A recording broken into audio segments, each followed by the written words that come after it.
نحمده ونصلي على رسوله الكريم اما بعد فاعوذ بالله من الشيطان الرجيم بسم الله الرحمن الرحيم والله يحب المحسنين آمنت بالله صدق الله العظيم ان الله وملائكته يصلون على النبي یا ایہا الذین آمنوا صلوا علیہ وسلموا تسلیما اللہم صل علی سیدنا و مولانا محمد وعلی آل سیدنا و مولانا محمد وبارک وسلم علیہ۔ بہلتے کس جگہ جی اپنا بہلانے کہاں جاتے، بہلتے کس جگہ جی اپنا بہلانے کہاں جاتے، تیری محفل سے تیرے دیوانے کہاں جاتے، اور شمع مخلیے آئے ہو محفل میں، شمع مخلیے آئے ہو محفل میں، گر پردے میں چھپے رہتے تو یہ پروانے کہاں جاتے، اور خدا آباد رکھے سلسلہ یہ تیری نسبت کا، خدا آباد رکھے سلسلہ یہ تیری نسبت کا، ورنہ ہم بھری دنیا میں پہچانے کہاں جاتے، ورنہ ہم بھری دنیا میں پہچانے کہاں جاتے۔ میرے عزیز دوستوں، واجب الاحترام بزرگوں، انتہائی پیارے بھائیوں، عاجز گناہگار بندے نے آپ کے سامنے اللہ تعالیٰ کے پاک کلام میں سے ایک آیت مبارکہ پڑھنے کا شرف حاصل کیا۔ دعا ہے اس پاک ذات سے عاجز کو صحیح مفہوم بیان کرنے کی، آپ سب کو سننے کی، ہم سب کو اس پر عمل کرنے کی توفیق عطا فرمائے۔ اس سے پہلے جو آیت مبارکہ تلاوت کی گئی اس کا مفہوم بیان کیا جائے۔ یہ کس مجلس میں اللہ نے لا کر بٹھا دیا، اس مجلس کی شان کیا ہے، اس مجلس کی عظمت کیا ہے، اس ایک حدیث پاک سے اندازہ لگا لے۔ میرے آقا علیہ الصلوۃ والسلام صحابہ اکرام کے درمیان تشریف فرما تھے۔ میرے آقا نے فرمایا میرے صحابہ، ایک کمزور شخص ہو اور اس کے پیچھے ایک طاقتور شخص تلوار لے کر بھاگنا شروع کرے، اور وہ کمزور شخص بھاگتا بھاگتا اپنے آپ کو لوہے کے قلعے میں بند کر لے، اے میرے صحابہ بتاؤ کیا اس کمزور شخص کو اس طاقتور شخص سے کوئی خوف ہے؟ صحابہ عرض کرتے یا رسول اللہ ہمارے ماں باپ آپ پر قربان ہو جائیں، اب اس بندے کو کیا خوف، اس نے تو اپنے آپ کو لوہے کے قلعے میں بند کر لیا۔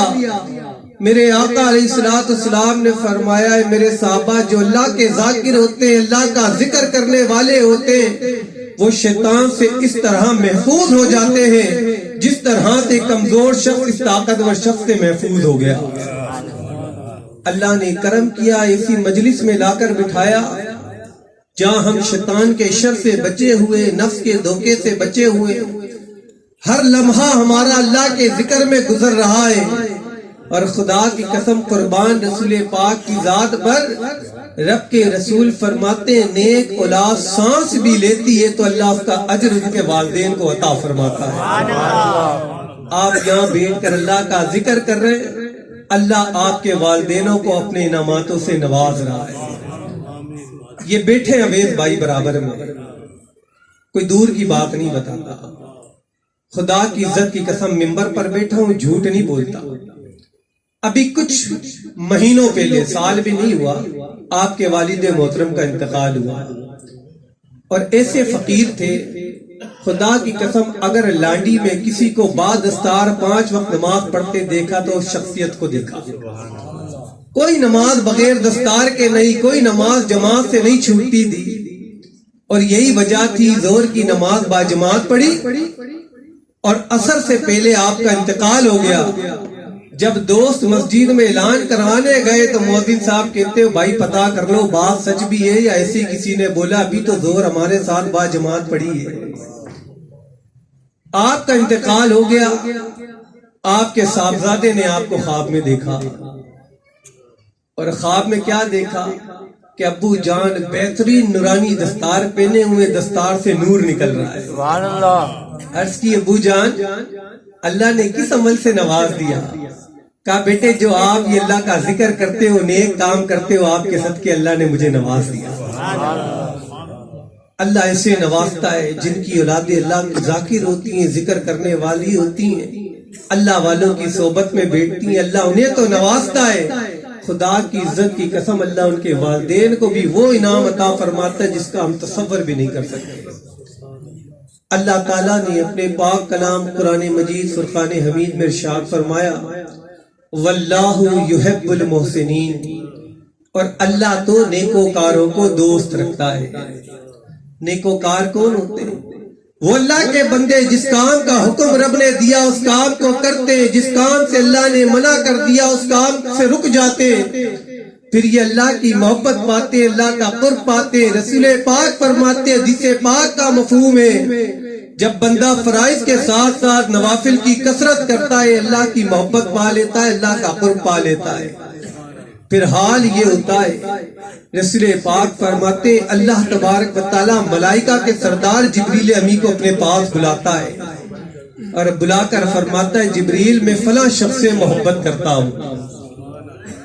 جبرائیل علیہ السلام یہ رب کا پیغام سن کر آسمان دنیا پر ندا لگاتے اور رب کے ملائکہ سنو اللہ فلاں شخص سے محبت کرتا ہے، اسی لیے ملائکہ کے سردار جبریل اس سے محبت کرتے۔ پھر یہ فرشتے اس روئے زمین پر پھیل جاتے ہیں اور یہ سارے فرشتے اس روئے زمین پر ندا لگاتے ہیں، رب کی مخلوق سنو اللہ فلاں شخص سے محبت کرتا ہے، اسی لیے جبرائیل اس سے محبت کرتے، اسی لیے ہم فرشتے اس سے محبت کرتے۔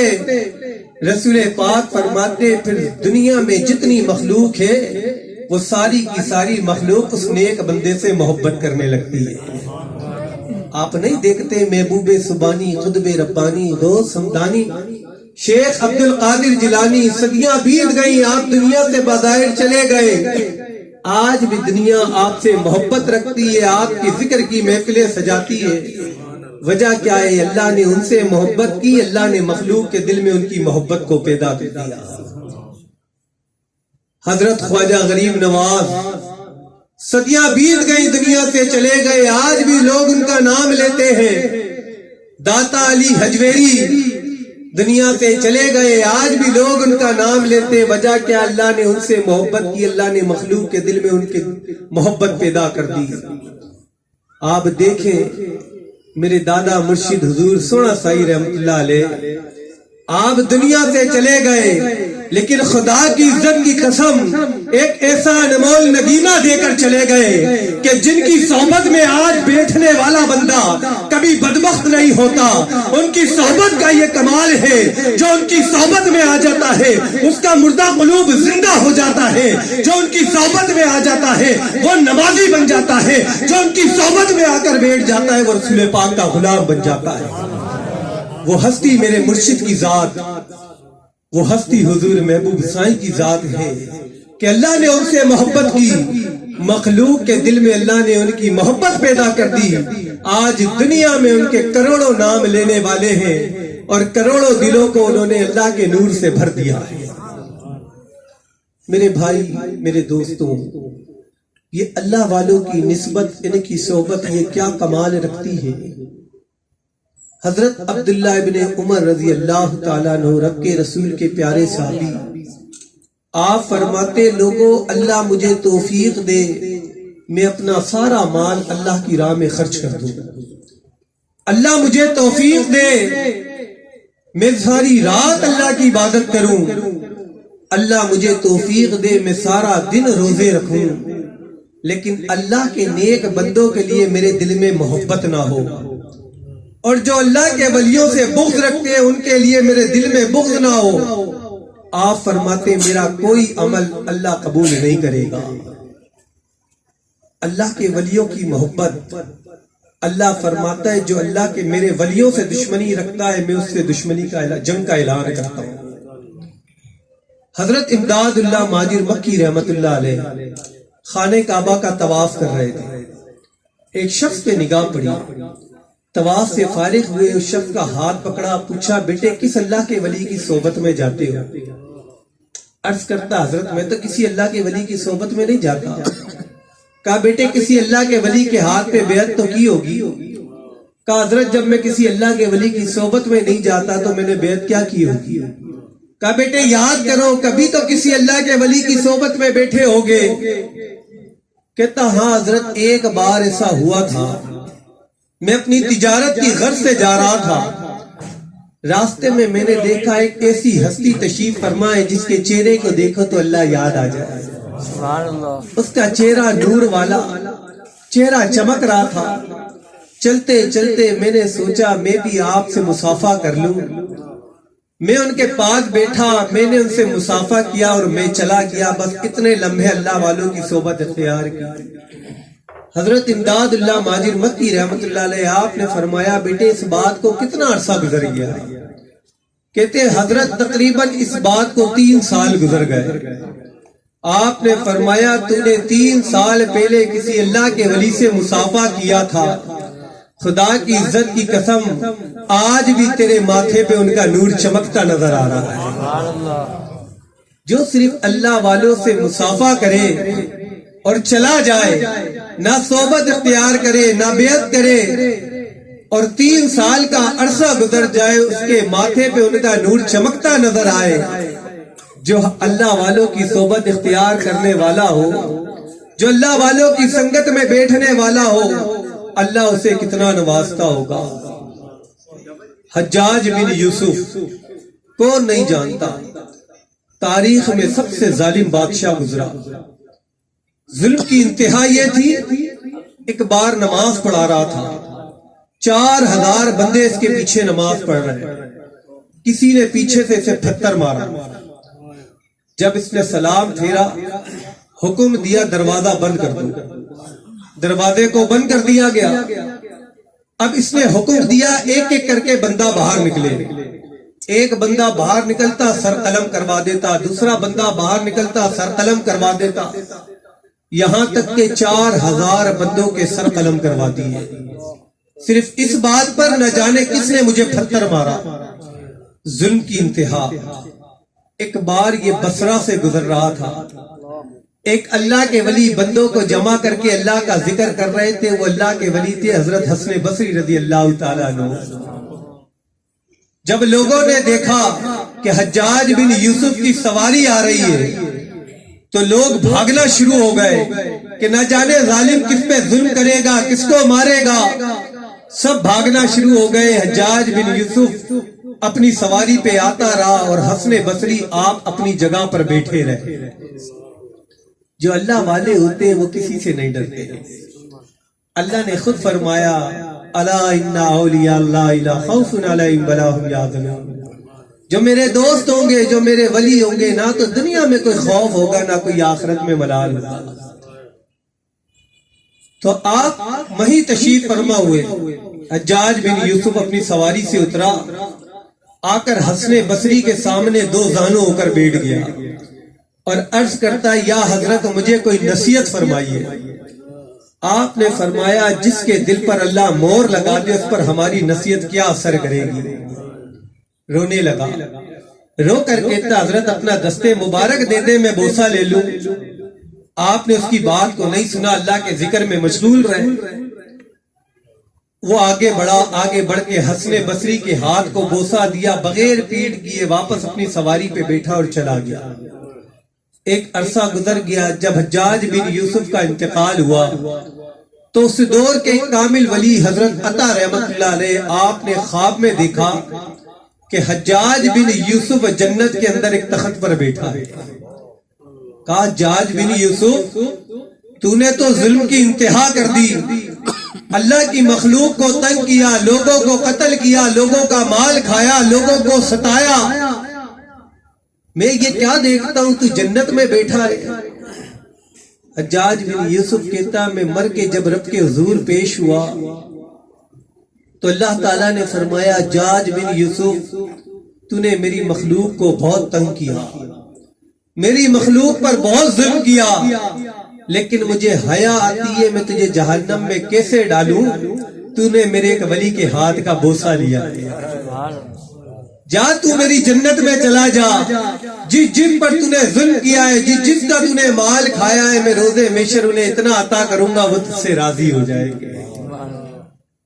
میرے بھائی، میرے دوستوں، جو اللہ والوں کی صحبت کو اختیار کر لے، جو اللہ والوں کے ساتھ نتھی ہو جائے، خدا کی قسم اللہ ان کی دنیا بھی بھلی کر دیتا ہے، اللہ ان کی موت بھی اچھی کر دیتا ہے، اللہ ان کی قبر کو بھی روشن کر دیتا ہے۔